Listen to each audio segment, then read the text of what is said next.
What's up mga kababayan? News that matters here. Dito sa video natin ngayon ay ating panonoorin o pakikinggan si Coach Oli. Napakagandang balita nito mga kababayan para sa mga maka-Duterte, no? Na nagsalita na nga si VP Sara na tatakbo ang kanyang dalawang kapatid at ang tatay nito na si PRRD sa Senado sa taong 2025 Senate election. Grabing pasabog ito. Kung kaya naman ang wika ni Coach Oli may mapaparaning na naman sa pangyayaring ito at magpapa-emergency meeting na naman panigurado. Pero bago ang lahat mga kababayan, wag niyo po sana nakalimutang mag-like at subscribe para updated ka sa mga uploads ko araw-araw. At yun na nga no mga kababayan, dagdag pa rito na panigurado magsasanib puwersa na itong mga pulahan at dilawan upang pabagsakin ang Duterte administration. Lalo na't pinakawalan di umano sa dilima itong mga pulahan di umano. Ngunit wika nga ni Coach Oli ay huwag tayong matakot dahil nagsisimula pa lamang na magsalita ang mga Duterte, partikular na itong si VP Sara. Kung kaya naman hindi ko na patatagalin pa, heto na ang buong video. Ito medyo malinaw kasi magulo yung audio, no? Kasi breaking news pa ito, so baka mamaya magkaroon ng subtitle. For the meantime, medyo maliwanag ito. Ang tanong, next year po sa Senado 2025. Mm, Ano na sabi, lahat sila willing tumakbo. Ulitin natin. PRRD ayos. Senator, kuya ko Senator. Ayan, nilinaw pa. 3 Duterte next year. Sabi niya kasi si PRRD, yung kuya ko si Pulong, tapos si Baste. Si Mayor Baste. Inulit, 3 Duterte. Kumpirmado na ba yan? Narinig nyo? Kumpirmado na ba yan? Kumpirmado. Ito, banda rito. Linawin natin. Bali, 3 Duterte next year. Yes, ang sagot ni BP Sara, yes. Itatanong ulit, kumpirmado na ba yan? Maliwanag maliwanag pa sa sukat ng araw. Nako, meron na namang naihi sa pantalon nito. Meron na namang mapapraning. Bad shot kayo. Uy, may pulbos ba ako? Maglalagay ako ng pulbos. Asa na yung pulbos ko? Yaya! Hindi. Joke lang. Wag. Wala akong pulbos. May magpupulbos na naman. May mapapraning na naman. Oy. Praning! Hindi. Narinig nyo naman di ba? Tama ba yung Mm, pagkakarinig ko? 3 Duterte next year. Anong sagot niya? Yes. Kumpirmado na ba? Yes, ayos. kumpirmado na. Gusto niyo ulitin ko ba? Ulitin natin. Para lalo may maihi sa pantalon. Ako, may ninenervous. July na, July. Ulitin natin. Nako, may umiikot ang puwet ngayon. Mag-emergency meeting na naman sila. Oy, emergency meeting. Oy, Master Judea, punta ka ng Seminay. Maganda pag-usapan ngayon ito. Mm-mm. Nako. Nako. Tatakbong senador ang mga Duterte sa paano sila kampong chicken from may nakapasok dito, sabi niya galit na galit papasok daw ang ICC paano natakot, kinabahan, naihi ka rin sa pantalon, may naihi sa pantalon, teka muna may naihi sa pantalon, sabi dito ni Rudy Fernandez, tatakbong senador ang mga Duterte sa 2000. Paano sila makakatakbo kung huli na sila ni Digong at Sara ng ICC na nanagi? Halatang-halata ka. I-report mo to dun sa mga vloggers mo. Naihi sa pantalon. Punta ka ng Goldilocks, bili ka ng pulburon. Ay, nako, may kinakabahan. Kampong Chicken, maraming salamat po. From Singapore. Sabi niya Sir, fearless prediction ko sana mali ako, malabo ang 2025 election, either martial law dahil sa WPS issue or constitutional change. Sana mali ako. Ay, ibang topic yan. Pag-uusapan natin yan sa susunod. Pero basta tayo, masaya ngayon at 3 Duterte.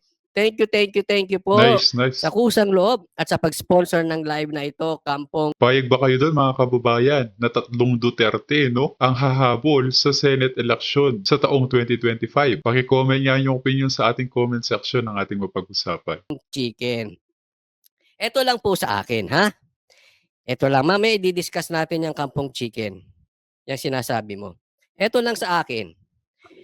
Ito yung sinasabi ko na bukod sa 3 Duterte, meron pang mas mahalaga at mas natutuwa ako na nangyayari ngayon. Alam niyo kung ano ito? Si VP Sara ay nagsisimula ng magsalita. Ayan Nice, po ang nice. inaantay natin. Naglabas siya ng Hmm. video na katulad niyan na gusto siyang patayin, niloko pa yung mga bangag vloggers. Parang sinabi niya, "Mga tanga kayo, mga bangag vloggers. Eto yung tsini-tsismis niyo paglalaruan ko. Ha, watch watch and learn." Parang sinasabi niya, "Watch me, Nay. Watch me, Nenay." Naku, bakit ba ako napapakanta? Watch and learn, ito yung pinaglaruan niyo. Tapos ngayon naman, may pasabog si VP Sara. This is a statement. Alam mo kung kinakabahan sila na may 3 Duterte ang, ah, tatakbo bilang senador.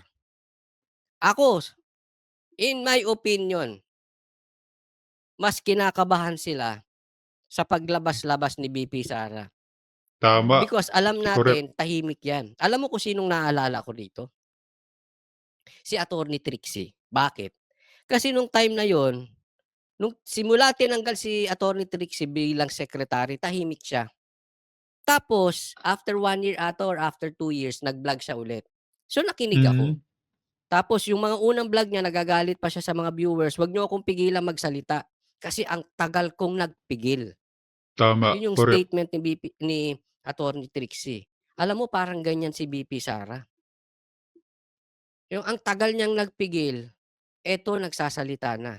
And we all know, sa mga tunay na DDS, we all know ang inaantay natin si VP Sara. Kaya Mm. bagamat tayo ay tuwang-tuwa na may 3 Duterte tatakbo sa Senado, mas Ayos. natutuwa ako sa ginagawa ngayon ni VP Sara. This is it. Eto inaantay natin. Si VP Sara, magsalita ka na. Huwag puro, apol-lakay, apol-lakay, apol-lakay. Mabigat na po ito. So brace yourself. Now, yung ating pinaglalaban may ulo na, may leader Mm. na. Yes, leader natin si PRRD, pero siyempre wala siya ngayon sa posisyon. Yes, leader natin si Mayor Correct. Baste, pero siyempre sa Davao siya, eh. At alam natin very influential si Mayor Baste. Pero iba talaga Mm. 'pag si VP Sara kasi Vice President. At marami pong bumoto kay Marcos, because of VP Sara. Tama. Kalahati ng boto ni Once na nagsalita talaga 'to at merong inilabas 'no, sa publiko, eh, talagang yanig itong sina Tambalos at Pulahan. Marcos, galing kay Sara yung kalahati, galing ano, magic, ano yung Picos machine. Yan ang katotohanan. Kaya lagi nating kino-call 'to, si VP Sara. Kahit sa SMNI Hmm. lagi kong sinasabi, "VP Sara, ikaw na lang ang inaantay, ikaw na lang." Kaya ako tuwang-tuwa, mas natutuwa ako sa nakikita kong, ah, on the side, sabihin na lang natin gano'n, Hmm. silent statement ni VP Sara na, "Here I am, magsasalita na ako." Yan po yan. Mm. Nagsisimula na, yun, salamat at, sana maka-attend ka ng Maisug, VP Sara, at nasa likod niyo kami. We promise you, sa 3 Duterte, Baste, yun, salamat. Kailan lang pinapanawagan natin na tumakbo si Mayor Baste sa Senado, eto na. Mm. Hindi ako 'Yan fake na. news, Nice, hindi nice. ako nagbalita niyan, mismo yung kapatid, ha. Oh, baka sabihin niyo fake news si Coach Oli, hindi ako, mainstream media pa nagbalita. Narinig niyo sa bibig mismo ni VP Sara. So hindi tayo fake news. Kaya ako'y tuwang-tuwa dahil sa panawagan ng marami kay Baste, tatakbo rin siya. Kaya lang may bonus pa. Na bonus pa, si Pulong. Oo, oo. Tapos si PRRD. Kaya sa tingin ko, yung mga duwag diyan, lalakas na ang loob. Malaking bagay 'yan. Hmm. Hindi ko sinasabing duwag si Bato at saka si Bongo, ha.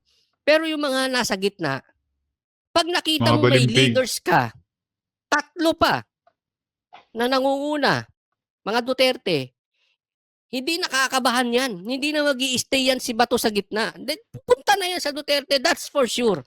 Si Bongo yung Palimbing. nag-i-stay sa gitna, that's for sure pupunta yan sa Duterte kasi tatlo na yun eh. Ang laki niyan. Ang laki po, bukod sa winnable, etong tatlong to, for sure that they are winnable. Ako sa tingin ko hindi lang winnable. In my opinion, panalo yan, yung tatlong yan. Bukod doon, may mahahatak yan na lalakas. Bato, Bongo. Yung mga nasa kabila pa, magdadalawang isip ngayon. Kasi, Hmm. ano yan? Naalala nyo, ha? Mapunta tayo sa basketball. Naalala nyo si Lebron, pasensya na doon sa mga Lebronatics dito ha. Si Lebron hindi kaya mag-champion. Anong ginawa? Hindi niya mapa-champion ang Cleveland. Anong ginawa ni ano? Siya nagpauso niyan eh, si Lebron. Pumunta siya ng Miami, nakipag-team up kay Wade, tapos kinuha si Bosh. Tatlong superstar in one team. Ang laking bagay nun. Parang ganito ngayon yung tatlong Duterte. In one team, Hmm. ang laking bagay niyan. Kaya nga sabi ko, bukod na mananalo silang tatlo, ang dami pa niyang mahahatak. Yung mga duwag, mahahatak. Yung nagdadalawang isip, mahahatak. Yari Yung sila. mga kulang sa pera, mahahatak. Bakit? Hindi nila masyadong kailangan ng pera pag nasa Duterte. Because the team itself, pag-uusapan ng media yan. Sigurado ko, pag-uusapan yan. Hmm. Ibig sabihin, pag pinag-usapan ka ng media, meron kang media mileage. Hindi mo kailangan ng masyadong pera. Yes, of course, hindi pa rin mawawala yun. Kailangan mo ng pera, pero hindi na ganun kalaki. Kasi, Correct. media magnet po ang Duterte. That's reality. Especially Tatay Digong. He is a media magnet. Pag nagsalita ang Duterte, people considered it as almost Bible truth. Kay Hmm. pula, kay dilaw, kay bayarang vloggers, kay bayarang media, kay bobong vloggers, kay bangag vloggers, kay yung mga sukang pinabili lang sa kanto na naging vlogger, ibabalita ito. Sila Hmm. ang laman. Sigurado yan. Kaya marami ngayon ang mananalo bilang senador. Yun ang kailangan natin. Kasi ang Kamara kontrolado ni Tamba. Wala na tayong magagawa dyan. Yan yung madalas na nating sinasabi, kailangan natin ng numero sa Senado. And this is it. Sabi ni Des Nuts, tatlong Duterte, litsunin si Tamba. Maraming salamat po.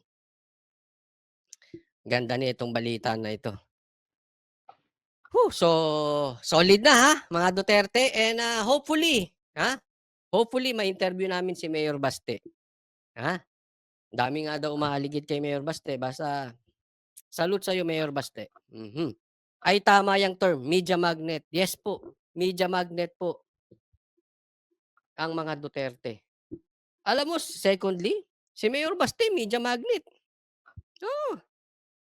Kasi ang talagang katulad ni Tatay Digong, ang closest sa kanya, wag po magagalit yung mga magkakapatid ang closest sa personality niya, yung tapang, yung hindi ko sinasabing duwag yung iba, pero yung style ba, si Baste parehas ni PRRD.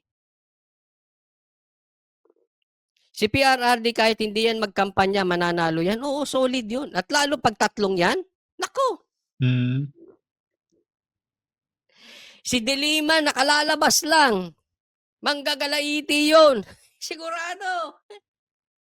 Sa pambira kayo, kalalabas ko lang. Tapos magiging Duterte administration, papasok na naman ako sa kulungan, kalalabas ko lang, pambira, manggigilaiti na naman yon. Si Jonel, ay ba't pa si Jonel? Si De Lima, manggagalaiti na naman si De Lima. Nako. Malakas talaga tong Duterte na ito. Kaya nga, eto lang ang kinakatakot natin. Pag masyadong malakas, katulad ni BP Sara, masyadong ginalingan, masyadong nagpaganda. Dapat nagpapangit Hmm. si BP Sara.